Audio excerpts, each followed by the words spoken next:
The roundness is not about making a round shape with the body. The roundness is about the way that force passes through the structures of the body.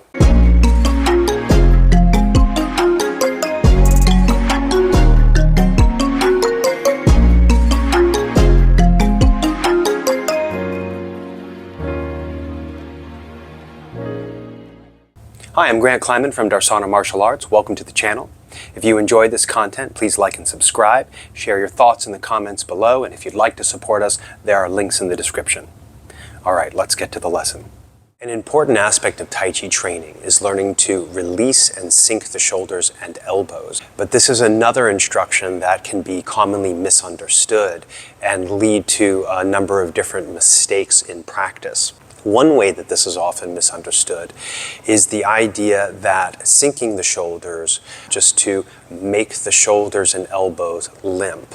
This can cause the shoulder joint to fall out of positions. Typically, what will happen is the shoulder blades will kind of round forward off the back, and the head of the arm bone will sort of drop a little bit out of socket. This puts a lot of strain on the upper back and neck, as well as possible strain in the rotator cuff muscles. The shoulder is actually in quite a bad position in order to conduct any kind of force, or even just to move in a way that's healthy for the shoulder. For a lot of people, the head will be slightly forward, the shoulders will be slightly forward, and this is very common. Then when people try to relax, they relax in this position, and this, like I said, pulls on the neck and upper back, and the shoulder joint is not in a healthy position.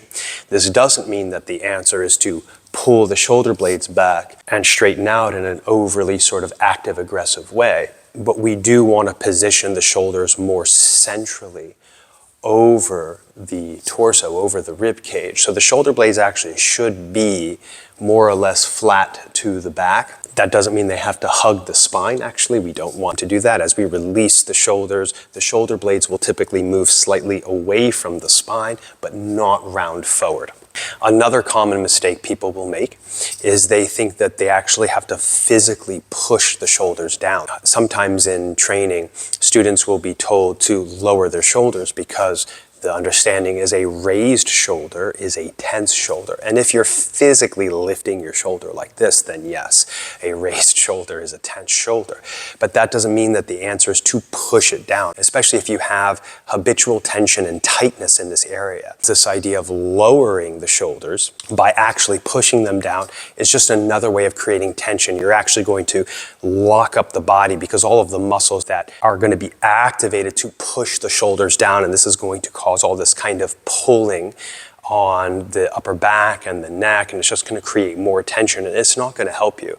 It's a good thing to do stretches and exercises to help to loosen up and open up and tease apart the tissues that might be bound up through tightness, and it might have all kind of muscular knots and connective tissue that's kind of stuck, and we need to move that around, and that's done through the practice. Another common error, which is the idea of hollowing the chest. Some people will think that this means to make it concave. You might even hear hollow the chest and round the back.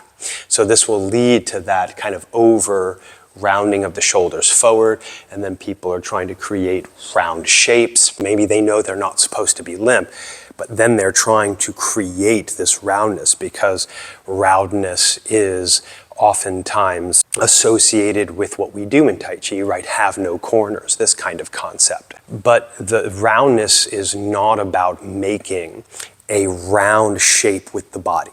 The roundness is about the way that force passes through the structures of the body so that it doesn't run into any sort of quote-unquote corners. It doesn't run into a stop and then have to change direction, but that it has a smooth path through the body. There is a degree to which not having any sort of extreme bends, such as the arm hanging limply at your side, which will disconnect it at the energy moving through at the shoulder or the force moving through at the shoulder, or having an overbent elbow. Some people might be familiar with the concept of the outside 90 angle of the elbow. You see this a lot in Wing Chun. You see this in Aikido, the so-called unbendable arm. It's just a strong alignment. So there is some truth to the idea that we don't want to have any of these sort of sharp angles in our structure necessarily, but there comes a point in our training where that's not a problem, where the arm can be completely collapsed against the body, but we can open up the joints, create space, fill them up, and extend them even when they're being compressed against the body with force. Creating these over-round shapes does the opposite problem of being limp. It makes us too tense. But when we're talking about sinking the shoulders and elbows, what we're actually talking about is releasing the tension that holds the weight in the shoulders, right? So when the shoulders are very tense, it's like that tension creates a container for the force of gravity's pull on its mass. And when we release that tension, we let that force sort of dissipate and, if you will, drain out of the shoulders, and then it will rest onto the next part of the body. And if that part of the body opens, it will move on down towards the feet. And it's the same thing. It will relax out of the shoulders and move to the elbows. And as the shoulder joint and the elbow joint are two ends of one bone, the humerus bone, then as we begin to release the shoulder, naturally it will change the position of the elbow. Okay, so the elbow may actually drop towards the ground, but we're not trying to point the tip of the elbow down. All we're trying to do is let the weight rest out of the shoulders, and some of that will travel to the arm, and it will stretch, not the upper arm bone out of the shoulder joint. It will stretch through the muscle and connective tissue. It will create a kind of pulling through. The upper arm bone needs to remain well positioned in the socket so that all of the muscles and connective tissue around the shoulder joint and the upper back and chest are able to properly operate, and so that as we do release tension, gravity can pull through them in a way that is even and healthy, and this will help to condition the shoulders the way we want for Tai Chi. So we have a point up here in the mid sort of trapezius muscle, Jianjing, or the shoulder well, and we want that actually to align up to Yang Chuan, which is the bubbling well. Now, aligning over the bubbling well doesn't necessarily mean that that point has to vertically be over the bubbling well point, like if you were to draw a line.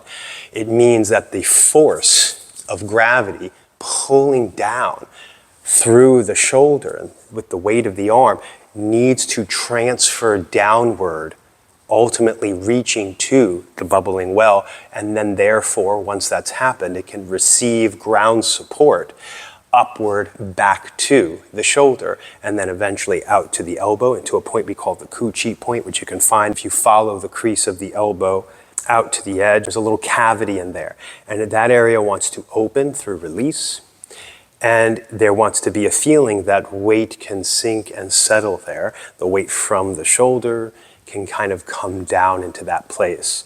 It's more than just weight, but for now, this idea that as you relax, the release of tension allows gravity's pull to sort of draw and pull down into that spot, and then it actually can move up the arm and into Lao Gong in the center of the palm. So there's that feeling that as we sink the shoulders and open and sink the elbows, that force can come back up and through. And so this is actually what we mean when we say sink the shoulders. It's more about making space and decompressing or taking away the pressure that comes from tension or the pressure that comes from making the shoulders limp and just hang and pull on the neck and upper back. And also the tension of trying to hold a shape or make a round shape.